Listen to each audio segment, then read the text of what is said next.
Hey guys, how are you? I hope you're having a fantastic day. Your old buddy Tim back in the Revolved Realty Studio, continuing our discussion of the 20 things that you should think about before starting a career in real estate. Now, this is video 4. There are 3 prior videos, and in each one of those videos, I have given you at least 5 things to think about.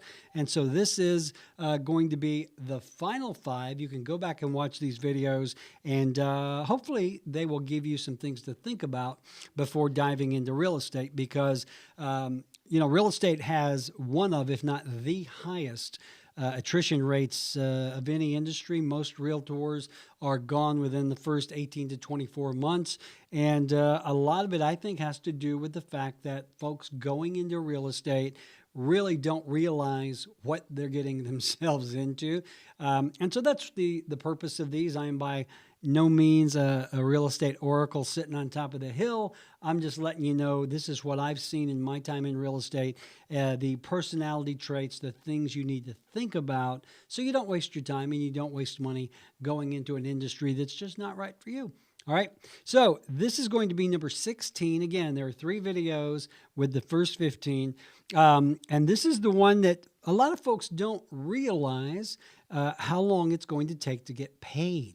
So the question is, can you survive with no income from your endeavors for as many months as it takes?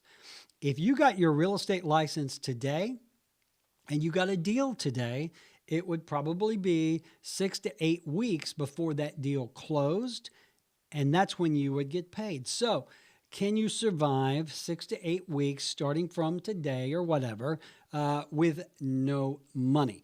And a lot of folks can't do that, and they don't realize that that's a requirement. I talk to people all the time who tell me, well, I thought I would get into real estate, get a deal, and immediately start making money. No, it's going to be at least a couple of months before you ever see a penny, and that's if you get productive right out of the gate.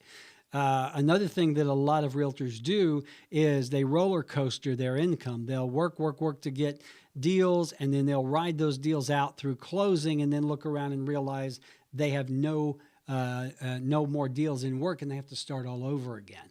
So a lot of it has to do with how quickly you can generate deals and get closing dates and how well you manage your time along the way. So can you survive perhaps for several months, if not longer, without income? I know realtors that literally did not do their first deal for 6 to 8 months before they were in, and it was almost a year before they got paid. So where are you financially? Can you survive? Number 17, are you willing to work crazy hours and deal with crazy people? Yes, believe it or not, in our industry, we deal with nut jobs, and we work with nut jobs. That's just the nature of it. So, you're going to work long hours, especially if you are doing this on a full-time basis, if you're starting to start this as a full-time career. Even with where I am now, I probably work 12 to 14 hours, 7 days a week, but I'm an entrepreneur. I'm actually starting and running the company. If I was just an agent, though, I would still be hitting it at least 8 hours a day, 6, if not 7 days a week. So are you willing to do that? If this is going to be your full-time career, that's really what it will take, in my opinion. Number 18, can you negotiate? How are your negotiating skills? We are in a sales business.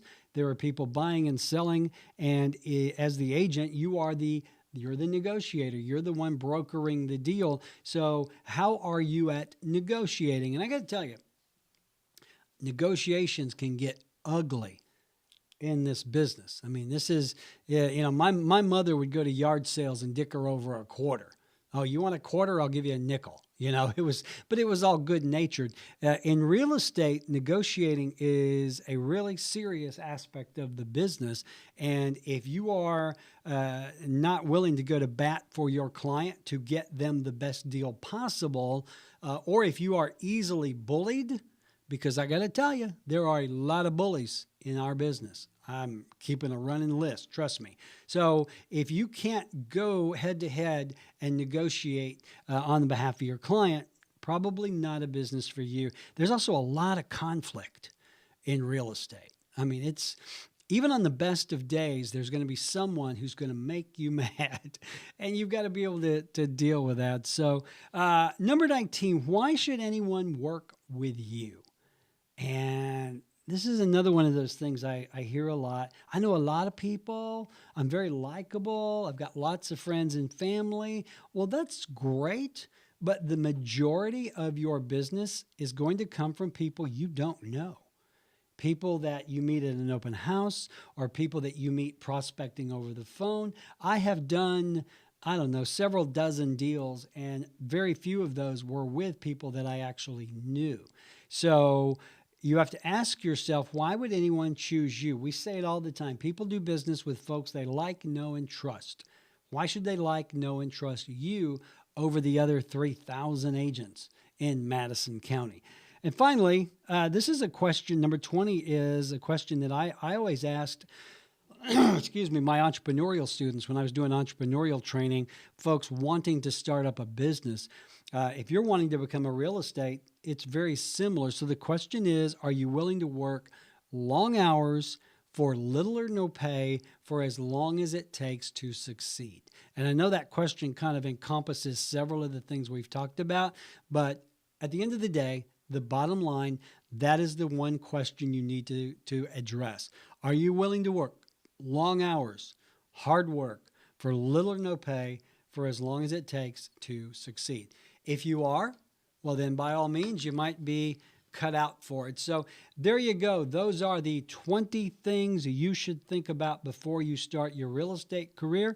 4 videos, 5 or 6 things in each video. Hopefully you find those helpful. Now, I gripe and complain a lot, but I love real estate. I really can't imagine wanting to do anything else at this point. I'm having fun, but I am outgoing. I am not easily shut down. I like to negotiate. I have a very thick skin, and the art of the deal is what I like most about being in real estate. And I don't mean Donald Trump's art of the deal. It's just the fact that I really love finding a piece of property, negotiating on behalf of my client, and seeing that deal through to the end.